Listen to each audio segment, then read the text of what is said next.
le dernier plan d'adaptation, donc, qui a été lancé que l'an dernier, il prévoit d'adapter la France à un climat de plus 4 degrés. Donc plus 4 degrés d'ici la fin du siècle.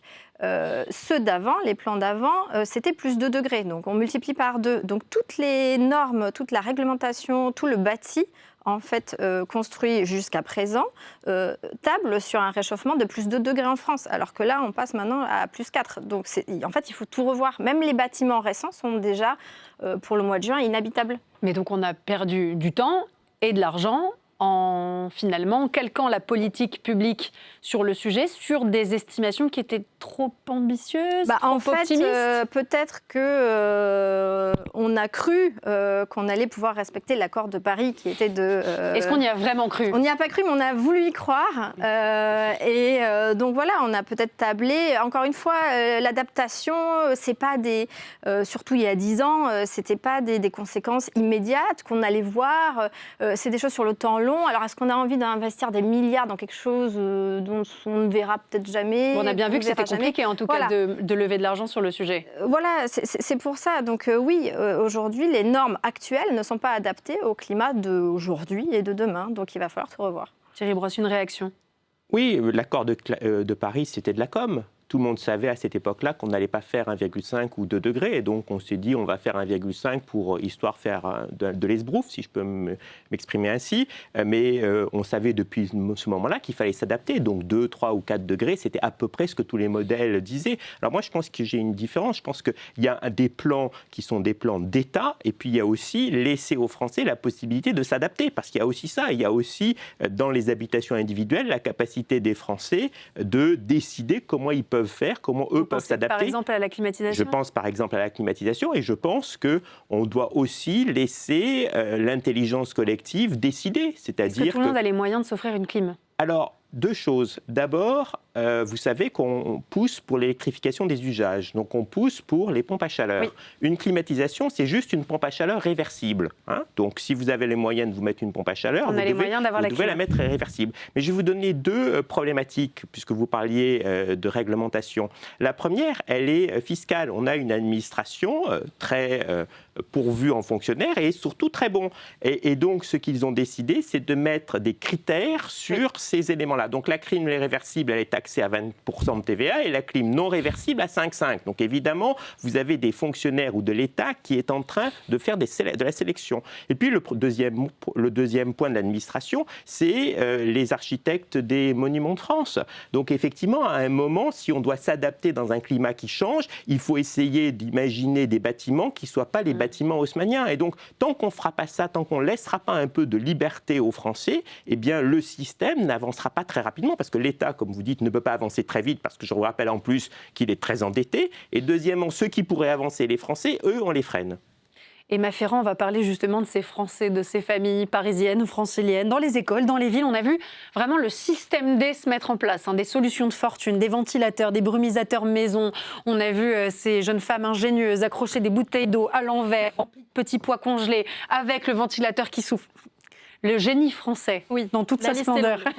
Des horaires décalés aussi, des salles qu'on déplace. Est-ce que cette canicule, elle a montré une France débrouillarde ou surtout une France qui n'a pas le choix ? Un peu des deux, mais je dirais plutôt la deuxième solution. Effectivement, les Français n'ont pas eu le choix, les Parisiens n'ont pas eu le choix en fait. En réalité, quand on regarde, par exemple pour les enfants dans les écoles, il n'y a pas le choix, il n'y a pas de volet, il n'y a pas de rideau, il n'y a pas de store. Et ça donne des parents qui se cotisent pour acheter des ventilos dans les salles de classe. Soit ça, soit même, on l'a vu en dehors de Paris, à Nantes par exemple, il y a des parents qui ont badigeonné sur les vitres des classes du Blanc de Meudon. Donc bon voilà, c'est vraiment le système D. Ouais. Ils sont en colère ? Oui. Au début, il y avait beaucoup de compréhension parce que c'était le début de la canicule, c'était le début Le corps résistait mieux aussi pendant les premiers jours. Après, c'est vrai qu'il y a eu une période qui était très dure. La fatigue, la colère prennent le dessus. Et puis surtout, le fait de ne voir personne bouger. Parce que c'est-à-dire qu'Emmanuel Grégoire, par exemple, à Paris, a fait des annonces en expliquant qu'un climatiseur allait être fourni dans chaque école. Bon, le lundi, il n'y en avait que 150. Et puis après, le reste de la semaine, on n'a pas eu trop de traçabilité des autres. Donc, à la fin de la semaine, une fois que l'épisode caniculaire était terminé, on ne sait pas finalement si toutes les écoles ont bien reçu leur climatiseur. Justement, est-ce que le climatiseur est toujours tabou après cette période de canicule ? Ça a été très politique. Oui, c'est très politique, mais je pense que dans les politiques, il y a quand même, pour certains, un agenda caché. C'est-à-dire qu'en fait, vous reparlez de l'énergie, mais je crois que l'énergie a été aussi vue par certains politiques comme un agenda de décroissance.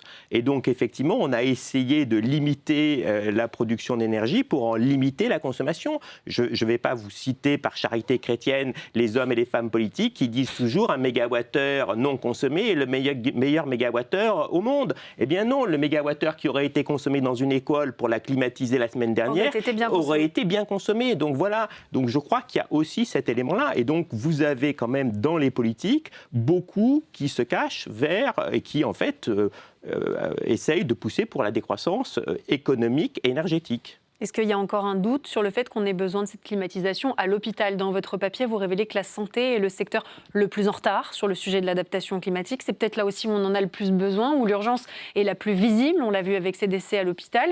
Est-ce que ça fait encore débat, ça? Alors, je ne crois pas qu'à l'hôpital, il y ait vraiment de débat sur l'importance de la climatisation. Je pense que c'est surtout une question de budget. Mais la climatisation à l'hôpital, c'est quand même le seul moyen de maintenir tout, les hommes, les femmes, les médicaments. Bien sûr, la chaîne du froid, mais évidemment. La chaîne du froid à température telle qu'on veut vraiment qu'elle soit. Donc non, je pense que le débat, c'est plus une question de moyens, encore une fois. Mais on n'a même pas les moyens de climatiser nos hôpitaux. Alors si je m'exprime, le Premier ministre a annoncé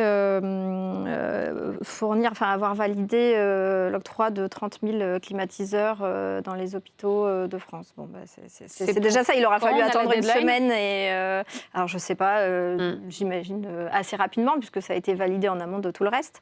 Et puis vu l'ampleur qu'a pris le débat sur la climatisation, je pense qu'il a eu raison d'agir. Oui, c'était une impasse. Oui, parce que c'était déjà le deuxième pic de chaleur de cette année, et on n'est que quand même fin juin. Donc là, je pense qu'il est urgent d'intervenir, surtout qu'il y a, il y a certaines salles d'hôpital où il faisait 38 degrés, 40 degrés. On ne peut pas bien soigner un malade avec ces températures-là. Les soignants non plus ne peuvent pas bien faire correctement leur travail. Et vous voyez ce chiffre, 8 Français sur 10 réclament la généralisation de la climatisation. Est-ce que c'est conciliable avec un discours sur la sobriété énergétique ? Alors moi, j'ai toujours dit que la sobriété énergétique ne serait jamais heureuse. Donc elle a été contrainte et donc effectivement, elle a voulu être contrainte. Oui, mais là, on imagine le cercle vicieux. On se dit, si on climatise et que ça détériore Mais pourquoi voulez-vous que ça détériore si c'est du nucléaire ? Eh bien, si c'est du nucléaire, c'est pas le cas. Donc il faut aller sur une énergie décarbonée pour que la climatisation ne nous coûte pas. Voilà. Mais aujourd'hui, on a ça. On a ça. Et donc, effectivement, on doit pouvoir y arriver.